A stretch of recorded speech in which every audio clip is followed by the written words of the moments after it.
So, magandang umaga mga idol, no. Meron na naman tayong tutorial sa paano magbuo ng transmission gear na naman to. So, ito mga idol, bibigyan ko kayo ng idea para kahit paano alam nyo. Okay, so ito yung bubuhin natin. Yan. Ito yung shifting port. Yan. Tapos, ito yung pin, dalawa. Tapos ito yung shift drum. Tapos ito yung dalawang transmission set. Yan. Bale, sasalpak natin siya dito sa yan, crankcase. Okay, so doon sa gustong matuto, panoorin nyo itong video na to para kahit paano ay meron kayong idea. Yan, step by step na din siyang ituturo sa inyo. Okay, so umpisa natin. So yan, umpisa natin mga idol. No? So ito yung kanyang transmission. Yan, kung makikita nyo, ito yung counter shaft niya. Ito naman yung main shaft niya. So sa paglagay niyan mga idol, no, babaliktarin nyo lang to. Ayan, baliktarin nyo lang yan. Tapos, ganyan ang tamang posisyon niya, no. Okay. So, ngayon naman mga idol, no, sa paglagay naman dito sa crankcase, so, huwag nyo lang kalimutan yung washer sa main shaft at saka output shaft. Okay. So, yan, no, nakapahalaga na hindi nyo makalimutan yan. Tapos, yung washer nga pala ng ating main shaft or tinatawag na input shaft ay medyo makapal. Tapos, yung output shaft naman yan na tinatawag naman ng iba ay counter shaft ay medyo manipis. Okay, so sa paglagay ganito lang, ganyan ang posisyon niya. Ganyan ang posisyon, tapos ilalagay niyo siya ng ganito. Okay, shoot niyo muna yung main shaft, tapos wag niyo muna bibitawan yung washer yan. Okay, wag niyo muna bibitawan ng washer, tapos dandahan niyo siyang isushoot sa mismong needle bearing. Okay, tapos pag sa tingin niyo napasok na sa yung needle bearing ng input shaft ay output shaft niyo, sa kanya na siya bitawan. Basta take note lang mga idol, no, yung washer dapat pansinin nyo na hindi nakapatong sa crankcase. Kasi magkakaproblema kayo dyan. Okay, so ngayon, yan, pag shoot na yung pinaka-washer niya, bitawan na natin siya. Okay? So ngayon, susunod na natin yung pinaka-shifting port, yung tatlong shifting port, no. So ito naman ang shifting port niya. Ito yung kanyang counter shaft or tinatawag na output shaft. Dalawa ito mga idol, yan, dalawa.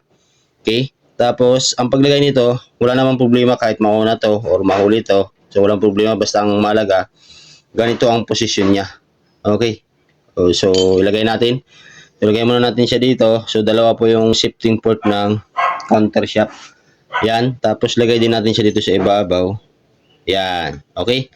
Tapos, meron pang isa mga idol, no? Ito naman yung input shaft niya or main shaft niya. So, isang shifting port lang po ito. Yan. So, ganoon din ang paglagay, no? Ganyan lang din yung paglagay niya. Okay. So, kailangan ito ay nandito banda sa kanan. So, ilagay natin siya ng pagganito. Alright. Tapos, sunod na natin itong shift drum. So, sa shift drum naman yung mga idol, kung makikita nyo naman, may mga kanal yan, di ba? Ano, makikita nyo may kanal, oh. Diba? So, hanapin nyo yung pinakadulo. Yan yung dulo. Yan, isa, dalawa. So, yung dalawa na yan, ito yan. Okay, tapos pag inikot mo sa kabila, isa, ito yan. Okay, so yan, ilagay natin para magkaroon kayo ng idea. Yan.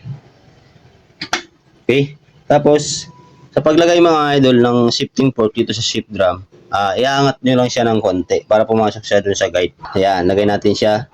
Angat natin ito ng konti, isa. Yan. Tapos, ganun din, angat din natin itong isa. Okay, tapos ganun din yung kabila mga idol, no? Yan, no?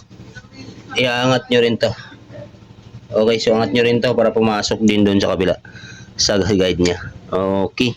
Tapos, lalagay na natin yung pinaka shifting pin. Okay. Kaya sa shifting pin mga idol, no, itong isa muna ilalagay natin sa kanyang counter shaft. So, ilagay natin siya dito. So, ito naman, walang baliktaran to mga idol, no. Lagay nyo lang siya ng diretso. Okay. So, sok-sok lang natin siya. Yan. Yan. So, na-shoot na siya. Tapos, ganoon din tong kabila. Meron din siyang shifting pin. Yung pin naman sa kabila ay meron siyang yan, lagayan kasi ito ng spring doon sa cambia para pag inambia natin, bumabalik. Yan. So, papunta sa ilalim. Yan. Yun. Okay. Tapos, sa pag-check naman ng cambia mga idol, so, bago nyo siya takpan pala, ayan. So, bago nyo siya takpan mga idol, no, check nyo muna kung papasok lahat. So, yan. Makikita nyo. Yan. Okay, 1, 2, 3, 4, 5, neutral. Okay, tapos ulitin natin ulit. 1, 2, 3, 4, 5, neutral. Okay, so ganoon lang kabilis mga idol, no? Basta ang mahalaga, yung mga washer na yan mga idol, huwag yung kakalimutan. Okay? So yun lang, maraming salamat at sana nakabigay na naman tayo ng idea dun sa iba. Okay, so transmission set po yan ng Rouser 180. Alright?